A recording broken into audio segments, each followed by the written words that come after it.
तर म्हणजे हे थोडंसं घासलं आहे, इथे थोडं जास्त घासलं आहे इथपर्यंत.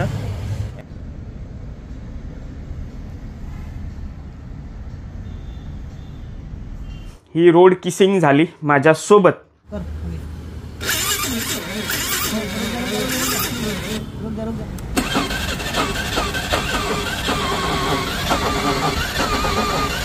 बरेच जण कमेंट करतात की दादा सबस्क्रायबर राईड. तर आता या काही दिवसांमध्ये ना माझे काहीच ब्लॉग नाही झालेत, कारण दोन गोष्टी झाल्या. खर्चाशिवाय तुम्ही राईड नाही करू शकत, राईड केल्यानंतर व्हिडिओ चालत नाहीत, तो मोठा प्रॉब्लेम आहे. कटनीपासून आम्ही नॉनस्टॉप मुंबई केलेली आहे, म्हणजे माझ्या लाईफची सगळ्यात मोठी नॉनस्टॉप 1200 किलोमीटरची राईड ती तुम्हाला बघायची आहे. असेच नवनवीन ब्लॉग्स पाहण्यासाठी नितीन पास्टे या मराठी यूट्यूब चॅनलला सबस्क्राईब करा आणि बेल आयकॉन ऑलवर सेट करा आणि व्हिडिओ सर्वप्रथम पहा. आणि व्हिडिओ आवडल्यास व्हिडिओला लाईक, शेअर आणि एक सुंदर अशी कमेंट करायला विसरू नका. नमस्कार मंडळी, पुन्हा एकदा नवीन अशा व्हिडिओमध्ये सहर्ष स्वागत करतोय. तर कसे आहात? फिरताय ना? फिरायलाच पाहिजे आणि जग खूप सुंदर आहे, या जन्मी तरी आपल्या डोळ्यांनी पाहायलाच पाहिजे. परंतु आत्ताचा जो उन्हाळा आहे, तर या उन्हाळ्यामध्ये कोणीही फिरायला जाऊ नका, कारण इतकं ऊन लागतंय ना. मी सुद्धा माझे बरेच असे प्लॅन कॅन्सल केलेले आहेत, कारण सकाळी 9-10 वाजल्यानंतर जे उन्हाचे चटके लागायला लागतात ना, ते संध्याकाळी 4 वाजेपर्यंत. त्याच्यामुळे डिहायड्रेशनचा खूप त्रास होतो आहे. तर म्हटलं त्यासंबंधीच आपण बोलूया. आणि बरेच दिवस झाले आपल्या या यूट्यूब चॅनलवर व्हिडिओसुद्धा नाही आलेले आहेत, त्याच्यामुळे आपल्यातली जी दूरी आहे ना ती वाढत चालली आहे. त्याच्यामुळे म्हटलं एक छोटासा व्हिडिओ करू की आपले नेक्स्ट प्लॅन काय असणार आहे त्याच्यासंबंधी तुम्हाला सांगेन, आणि कोणते कोणते प्लॅन मला करायचे होते पण ते नाही केले ते सुद्धा सांगेन, आणि बरंचसं असं 5-1 मिनटं बोलूया. तर म्हणजे सबस्क्राईब केलं नसेल तर सबस्क्राईब नक्की करा. आता आपले 17,300 सबस्क्रायबर आहेत. लवकरात लवकर 20,000चा टप्पा लवकर पार करा. त्याच्यानंतर एक खुश खबरसुद्धा तुम्हाला देणार आहे. तर मंडळी, जसं की तुम्हाला माहिती आहे आणि तुम्ही व्हिडिओजसुद्धा बघितलेत की मी गेलो होतो महाकुंभसाठी. महाकुंभ प्रयागराजला गेलो. तिथून येतानाचे जे व्हिडिओ होते ना, ते महाकुंभनंतर आम्ही गेलो वाराणसीला. आणि वाराणसी फिरून झाल्यानंतर आम्ही वाराणसीवरून जेव्हा निघालो तर ते व्हिडिओ माझे अपलोड करायचे राहिलेले आहेत. तर आता या काही दिवसांमध्ये ना माझे काहीच ब्लॉग नाही झालेत, कारण दोन गोष्टी झाल्यात. एक तर तुमचा भाऊ तुमचा काय सुचत नाही, एकतर मी पडलोय बरोबर. तर मी माझ्या मित्राच्या लग्नाची पत्रिका वाटायला त्याच्यासोबत गेलो होतो. डोंबिवली, दिवा वगैरे, मुलुंड वगैरे करत. त्यानंतर कांजूरमार्गला जात असताना समोर काहीसं आलं आणि गाडी 30च्या स्पीडला होती आपली रुस्तम. तर समोर एक 2 व्हीलरवाला होता, त्याने ब्रेक दाबला, तो स्लो झाला. तर त्याला न ठोकण्याच्या नादात मी सुद्धा पुढचा ब्रेक म्हणजे दाबला आणि तो पुढच्या टायरानं लॉक झाला. कारण ज्या 2 सिमेंटमधलं जे गॅप असतं ना, त्याचा तो टायर आपला ना ट्विस्ट झाला आणि त्याच्यामुळे तोल आपला राईट साईडला गेला. आणि माझ्याकडे हँडग्लोव्हसुद्धा होतं आणि जॅकेटसुद्धा होतं. जॅकेट म्हणजे जे आपलं विंटरचं जॅकेट ते होतं. तर ते घातलं नव्हतं, ते डिक्कीमध्ये होतं, कारण आम्ही सकाळी 9 वाजल्यापासून फिरत होतो आणि संध्याकाळचे 6 वाजले होते. आणि सगळीकडे पत्रिका देत 5-5, 10-10 मिनटं सगळं काढायला लागायचं. तर त्यासाठी शेवटच्या 2-3 पत्रिकेसाठी ना मी घातलं नव्हतं, टाळाटाळ गेली. तर त्याच्यामुळे थोडीशी दुखापत झाली. तर इथे तुम्हाला दाखवतो. आता मी जरा मलम आणि पावडर लावलं होतं. तर हा एवढा पॅच घासला गेला. त्याच्यानंतर हा एवढा पॅच घासला गेला. इथे थोडंसं असं टच झाला, त्याच्यामुळे लागलं होतं. आणि इथे थोडंसं लागलं होतं. ही रोड किसिंग झाली माझ्यासोबत. तर हा पॅच आता थोडासा बरा झाला, त्याच्यामुळे थोडं दिसतंय की कवर अप होत आहे. पण हा इथपासून मी आधीचा एक आहे ना ती क्लिप दाखवतो कसं काय तेव्हा मी काय म्हटलं होतं ते जरा बघा. 2 मिनिटाचा व्हिडिओ बनवला होता, तो या व्हिडिओमधून बघा. तर म्हणजे हे थोडंसं घासलं आहे, इथे थोडं जास्त घासलं आहे इथपर्यंत. ॲक्च्युली झालं असं की आम्ही 20च्या स्पीडला होतो आणि मॅप लावलेला, आणि लगेच समोर पुढच्या टायरच्या इथे ना कुत्रा आला. तर मी लेफ्ट साईडचा ब्रेक कमी दाबला आणि राईट साईडचा जास्त दाबला. तर त्याच्यामुळे टायर डायरेक्ट स्किड झाला आणि तो लॉक झाला. तर त्याच्यामुळे इकडे बघा, इकडे आपला आरसा ब्रेक झाला आहे. त्याच्यानंतर ही आपली जी लाईट आहे त्या लाईटच्या इथे लागलं आहे, थोडी घासले आणि राईट साईडलाच घासली आणि जास्त काही स्पीड नव्हती इथे. त्याच्यानंतर इथे ना थोडासा हा जुना स्क्रॅच आहे आणि हा थोडासा नवीन स्क्रॅच आला आहे. आणि मेन म्हणजे याने आपलं हे सगळं वाचलं आहे. हे बघा इथे आणि इथे घासले आणि हा संपूर्ण आतमध्ये गेला आहे. त्याच्यामुळे ना पायाला वगैरे जास्त काय लागलं नाही. तर आता हे एवढंसं लागलं आहे. मगाशी धुतलं होतं तर म्हटलं व्हिडिओ करावं की नाही तर माहिती नाही. आता परत धुवूया पाण्याने, कारण घरी जाईपर्यंत डॉक्टरकडे जाईपर्यंत तेच करावं लागणार आहे. झोपतं तर आहेच, पहिल्यांदा आयुष्यात असं काहीतरी पडल्यासारखं झालं आहे. तर असा काहीसा पहिल्यांदा एक्सपिरियन्स आलेला आहे. तर त्याच्यामुळे आपल्याला रायडिंग गिअर्सचं महत्त्व कळतं.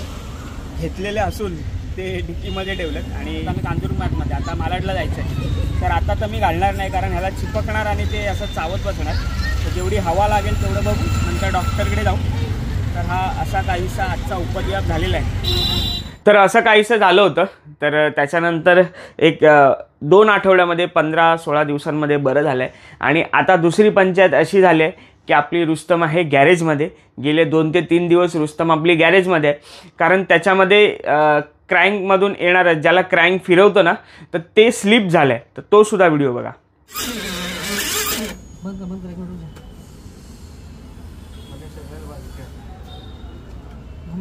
अच्छा अभी समझ में आया. मार मार मार मार, समझ में आ गया. चल कर अभी.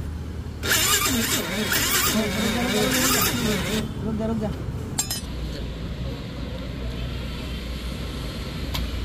इधर भी स्लिप हो गया था.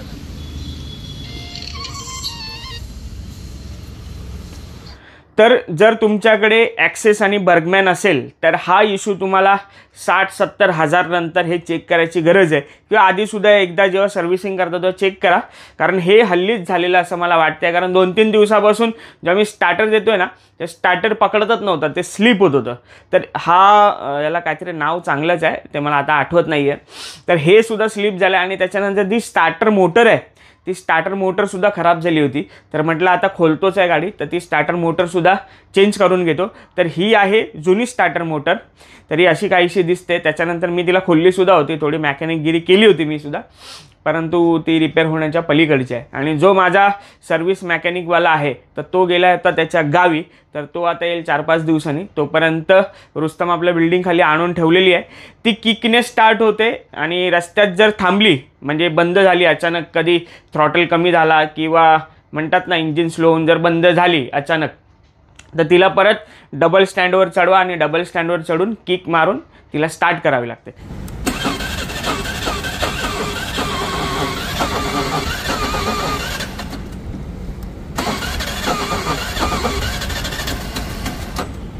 तर असं काहीसं आहे. आणि दुसरी गोष्ट, इंजिनमधून नॉकिंग पण सुरू झालं आहे. कारण बर्गमॅन रुस्तम 75,000 म्हणजे 75 ते 78,000 जुनं जे आपलं मीटर होतं, जे गेल्या पावसाळ्याच्या नंतर आपण म्हणजे चेंज केलं, तर त्याच्यामध्ये आपण 58 ते 60,000 किलोमीटर चालवली होती गाडी. आणि आता हे जे नवीन मीटर आपण इन्स्टॉल केलं त्याच्यामध्ये 16 ते 17,000 किलोमीटर झाले. म्हणजे एक लगभग 75-78च्या मध्ये, कारण मीटर बंद झालं होतं तेव्हासुद्धा आपण 5-1 किलोमीटर विदाऊट मीटर 2 महिने 2.5 महिने गाडी चालवली होती. तर असा काहीसा प्रॉब्लेम झाला. तर आपल्या गाडीचं रुस्तमचं इंजिनसुद्धा खोलायला लागणार आहे. तर त्यासंबंधी मी एक प्रॉपर व्हिडिओ घेऊन येईन की काय काय चेंज करतो आणि काय काय गोष्टी 70,000 किलोमीटर नंतर तुम्हाला चेंज करावे लागणार आहेत. तर ते येणाऱ्या काही व्हिडिओमध्ये तुम्हाला बघायला मिळेल. तर त्याच्या आधी जी वाराणसीपासून निघालेली 2 व्हिडिओची सिरीज म्हणजे 2 व्हिडिओ आहेत ते मी तुम्हाला दाखवेन. वाराणसीपासून कटनी आणि कटनीपासून आम्ही नॉनस्टॉप मुंबई केलेली आहे. म्हणजे माझ्या लाईफची सगळ्यात मोठी नॉनस्टॉप 1200 किलोमीटरची राईड ती तुम्हाला बघायची आहे. तर नॉनस्टॉप 1200 किलोमीटर माझ्यासाठी म्हणजे आमच्यासाठी तिघांसाठी सुद्धा चॅलेंज होतं, परंतु ते आम्ही तिघांनी पूर्ण केलं. आणि आम्ही कुठे राहिलो, कुठे झोपलो, रात्री किती वाजता कुठे थांबलो, कुठल्या रस्त्याने गेलो ते तुम्हाला त्या ॲडव्हेंचरस व्हिडिओमध्ये बघायला मिळेल. कारण माझ्या लाईफचा पहिला असा तो व्हिडिओ म्हणजे ती जर्नी अशी होती ना की विसरू नाही शकत. जसं महाराष्ट्रात एंटर झालो धुळ्यानंतर सकाळचे 10:30 वाजल्यानंतर इतकं सगळं आतमधून उकडायला लागलं, डिहायड्रेशन वाढलं. त्याच्यानंतर माहिती नाही झोपसुद्धा संध्याकाळी कंटिन्यू झाली. तर बरंच असं त्या राईडमध्ये तुम्हाला बघायला मिळणार आहे. आणि पुढच्या माझ्या प्लॅनबद्दल म्हणू तर आता 2 मेला, आज तारीख आहे 1 मे, महाराष्ट्र दिन आहे. तर सगळ्यात प्रथम महाराष्ट्र दिनाच्या सगळ्यांना शुभेच्छा. सुरुवातीला थोडंसं विसरलो मी. तर उद्या 2 मेला आपला केदारनाथ बाबा म्हणजेच आपले श्री भोलेनाथ 12 ज्योतिर्लिंगापैकी एक जे आहे उत्तराखंडमध्ये, तर केदारनाथ मंदिराची कपाटं म्हणजे मंदिर ओपन होणार आहे 2 तारखेला सकाळी 7 वाजता.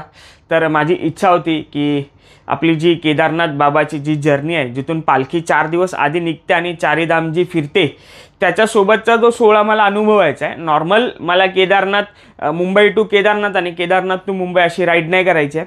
मला जी राईड करायची आहे ना, ती राईड प्लस एक आध्यात्मिक सगळं मला एक्सप्लोअर करायचं आहे. तर ती माझी इच्छा आहे. तर आपल्या मित्राचं लग्न गावाला आहे, तर त्यानिमित्ताने मला तो प्लॅनसुद्धा करता येत नाही आहे. गेल्या मे महिन्यातसुद्धा एका मित्राचं लग्न होतं आणि हे सगळी लग्न गावाला ठेवतात यार मे महिन्यात, आणि त्याच्यामुळे ना काय सुचत नाही की काय करावं आणि काय नाही करावं. तर ठीक आहे, जी लहानपणापासून आपली चड्डी मैत्री असते त्यांच्यासाठी सगळं काही करावं लागतं. तर बघूया भोले बाबा आपल्याला कधी बोलवतात, कधी त्यांचं बोलवणं येतं. तर मला राईड करायची आणि ती मला ना सोलो राईड करायची. एकदाच आत्ताच सांगतो म्हणजे, तर ते मी तुम्हाला आत्ताच क्लिअर करतोय की मला ती सोलो राईड करायची आहे, सोलो अनुभव घ्यायचा आहे, सोलो हिस्ट्री, ती म्हणतात ना एक सिनेमॅटिक, आपल्या आयुष्यात काय घडू शकतं काय नाही घडू शकतं, कसे चॅलेंजेस फेस करू शकतो, तर ते मला एक सोलो एक्सपिरियन्स घ्यायचा. म्हणजे सोबतीला असतील त्यासाठी हे जे इंजिन खोलून प्रॉपर मला ते रिपेअरिंगसुद्धा करायचं आहे. खर्च तर आता बराच मोठा येतो आहे. त्यानंतर ड्रोनसुद्धा रिपेअर करायचा आहे. ड्रोन रिपेअर बऱ्याच दिवसांपासून राहिले, कारण त्याच्यातसुद्धा 10,000 ते 12,000 रुपयाचा खर्च आहे. खर्च आणि मोटो ब्लॉगर म्हटला ना तर तुम्हाला बरेच रिलेट करू शकतात की खर्चाशिवाय तुम्ही राईड नाही करू शकत. राईड केल्यानंतर व्हिडिओ चालत नाहीत, तो मोठा प्रॉब्लेम आहे. ठीक आहे, हा एक आयुष्याचा भाग आहे, राईडचा भाग आहे. आणि सगळ्यात मेन म्हणजे ही आपली इच्छा आहे, आपलं ड्रीम आहे, ते आपण स्वतःसाठी जगतोय, नॉट पैशासाठी. तर हे आयुष्य एकदाच मिळतं ना, त्यामुळे बरंच असं पाहायचं आहे. आणि बरंच असं ड्रीम आहे ना, म्हणजे बघतोय पण ते कंप्लीट नाही होत आहे, कारण आहेत बऱ्याच अशा गोष्टी. तर बोलूया त्याबद्दल. तर हा बऱ्याच दिवसांपासून आहे ना मी इनॲक्टिव्ह आहे यूट्यूबवर. आणि ज्या कोणाकडे सुझुकी ॲक्सेस असेल किंवा सुझुकी ॲव्हेनिस असेल किंवा सुझुकी बर्गमॅन असेल, तर येणारा जो व्हिडिओ माझ्या गॅरेजमधला असणार आहे तर तो तुम्हाला सगळ्यांसाठी उपयुक्त ठरणार आहे की मी कोणते कोणते आतमधले पार्ट्स हे चेंज करणार आहेत, ते तुम्हाला त्या व्हिडिओमधून समजणार आहे. तर म्हणजे असा काही माझा छोटासा व्हिडिओ होता तुम्हाला माझ्याशी कनेक्टिंग ठेवण्यासाठी. जर काही विषयांवर तुम्हाला जर माझ्याकडून माहिती पाहिजे असेल की या विषयांवर तू व्हिडिओ बनव, किंवा इलेक्ट्रिक स्कूटर असेल किंवा आणखी कुठली स्कूटरवर जर तुम्हाला व्हिडिओ पाहिजे असेल की नवीन ॲक्टिवा झाली, नवीन ज्युपिटर झाली, तर त्या विषयांबद्दल समजा असे काही वेगळे व्हिडिओ आपल्या चॅनलमार्फत मराठीमध्ये तुम्हाला माहिती करून घ्यायची असतील तर नक्की एकदा कमेंट करून सांगा. जेवढ्या जास्त ज्या विषयावर कमेंट असतील त्या विषयांवर मी थोडासा अभ्यास करून नक्की व्हिडिओ बनवण्याचा प्रयत्न करेन. तर म्हणजे फायनली या व्हिडिओमधून रामराम घेतोय. आणि येणाऱ्या थोड्या 1-2 दिवसानंतर म्हणजे या व्हिडिओनंतर जे वाराणसीतले राहिलेले वाराणसीनंतरचे जे व्हिडिओ आहेत ते आपण एक ट्रॅव्हल मोटो व्लॉग मी तुम्हाला दाखवेन. आणि ते कसे वाटतील त्याला भरभरून प्रतिसाद द्या, कारण आयुष्यातली माझी सगळ्यात मोठी लॉंगेस्ट जर्नी नॉनस्टॉप म्हणजे 2-3 तास आम्ही कुठे झोपलो होतो ना ते सुद्धा आता नाही सांगत, ॲडव्हेंचरस होते. अरे एक नंबर, म्हणजे भारी भारी भारी. तर असंच काहीसं आयुष्यात पुढे सुद्धा होणार आहे. तर तुमच्या भावाला असाच सपोर्ट करा अशी माझी इच्छा आहे. कारण एक कोकणातला एक आपला मराठमोळा भाऊ जर तुमचा पुढे जायचा तुम्हाला वाटत असेल तर नक्की सपोर्ट करा. तर लाईक करा. लाईक केल्यामुळे, कमेंट केल्यामुळे काय होतं ना, ही जी व्हिडिओ आहे ती इतरांपर्यंत पोहोचते. जर तुम्ही व्हिडिओ बघताय त्याला लाईक आणि कमेंट काही करा, थम्सअप पाठवा किंवा छान लिहा, नाही आवडलं, कुठली गोष्ट नाही आवडली तर ते मेन्शन करा. पण कमेंट केली ना तर ती व्हिडिओ यूट्यूबच्या अल्गोरिदममध्ये अशी हळूहळू वर येते आणि ती इतरांच्या रेकमेंडेशनमध्ये सुद्धा जाते. तर हा लाईक आणि कमेंटचा फायदा आहे. बरेच जण पहिले थोडेसे सेकंद बघतात, नंतर वेळ मिळाल्यानंतर स्किप करून थोडं बघतात. त्याच्यामुळे काय होतं ना, व्हिडिओ पब्लिश झाल्यानंतरचा जो त्याचा टाईम पिरियड असतो 3 तासांचा, जर त्या 3 तासामध्ये ॲक्च्युअल जे सबस्क्रायबरच्या पर्सेंटेजनुसार जर ती बघितली गेली नाही तर ते सबस्क्रायबरसुद्धा डेड काउंट होतात आणि त्या व्हिडिओ डाऊनफॉल जायला ती सुरुवात होते. तर तेवढा सपोर्ट करा. म्हणजे काही गोष्टी आहेत ज्या मी नॉलेजमध्ये यूट्यूबमध्ये सुद्धा खूप थोडा अभ्यास केलेला आहे, तर त्यासंबंधीसुद्धा माहिती पाहिजे असेल तर तीसुद्धा विचारा. बरेच जण कमेंट करतात की दादा सबस्क्रायबर राईड तर ती सबस्क्रायबर राईड मी आता डिक्लेअर नाही करत आहे. ती सबस्क्रायबर राईड तुम्हाला सांगेन. आता बाहेर ऊन खूप आहे, तुम्ही सुद्धा काळजी घ्या. डिहायड्रेशन होतं आहे, बोलताना सुद्धा ना तोंड खूप सुकतं आहे. तर त्याच्यासाठी आपण फिरूया.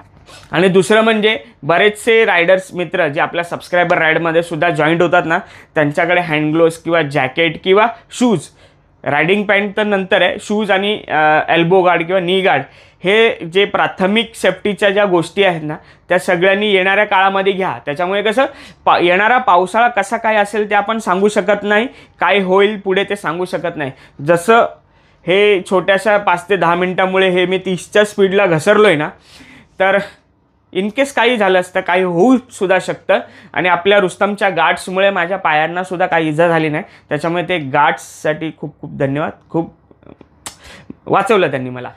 तर सबस्क्रायबर राईडच्या आधी ज्यांच्याकडे सेफ्टी गिअर्स नाहीत त्यांनी सेफ्टी गिअर्स लवकरात लवकर थोडेसे पैसे साठवून घेण्याचा प्रयत्न करा. आणि आपला RS46 भाऊ राहुल भाऊ याला कॉन्टॅक्ट करा. आपलं नाव सांगून तिथे डिस्काउंट भेटेल. आणि आधीचा सुद्धा मी व्हिडिओ टाकलेला आहे RS46 बायकर्स या दादरमधल्या शॉपचा, तर तिकडे जा, आपला व्हिडिओ दाखवा आणि डिस्काउंट मिळवा. तुम्हाला काही ॲसेसरीज किंवा हेल्मेटपासून सगळं इंटरकॉमपासून हवं असेल, एकाच दुकानामध्ये सगळं तुम्हाला मिळून जाईल. तर म्हणजे बोलायचं बरंच काही आहे. टाईम लिमिटमध्ये मी आता तुमचा रामराम घेतो आहे. तर भेटूया असंच दुसऱ्या एका इन्फॉर्मेटिव्ह व्हिडिओमध्ये. तोपर्यंत या व्हिडिओमधून घेतो तुमचा रामराम. तर काही बोलायचं राहून गेलं असेल तर ते पुढच्या व्हिडिओमध्ये मी तुम्हाला सांगेन. तर आता या व्हिडिओमध्ये थांबतो आणि घेतो तुमच्या सगळ्यांचा रामराम. तर सगळ्यांनी काळजी घ्या.